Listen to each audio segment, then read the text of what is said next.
Good morning mga idol. Guys, good morning. Ay lang po akong pangapudan sa Indo, mga idol.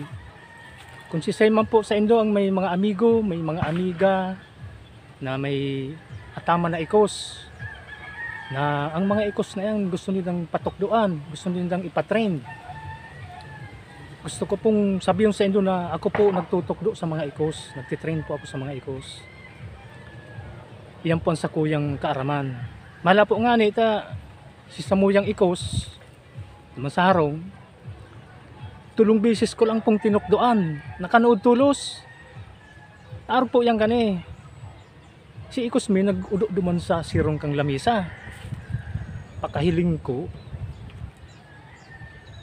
mabataong bagang udo kan ikos. Biyo pating nagsusuksok sa dungo. Ngaro ko dai makahangos. Pag dai ka makahangos, rimati ka. Kaya araw po kanay, di ang ginibo ko, kinapotang ko si Payo, dinugdo ko sa udo niya. Yaning dahil na siya mag-utro mag-udo. Ganyan, pagkaaga, nahiling ko nag-udo naman sa sirong kang tukawan. Si ginibo ko yung manggararay, kinapotang ko si Payo, dinugdo ko si Payo sa udo, dalagan siya. Pangtulong bisis pagkaaga, nag-udo na naman duman sa sirong kang lamisa.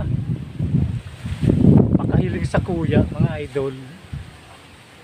Pakahiling sa kung araw kaya. Siya na mismo sinagdukduk lumang kang ungos niya sa udo niya. Doon na nakanood baga. Dahil niya nahinalat na ako pang magluksok sa udo kang ungos niya. Siya na mismo nag-aarog kaya. Nakanood baga.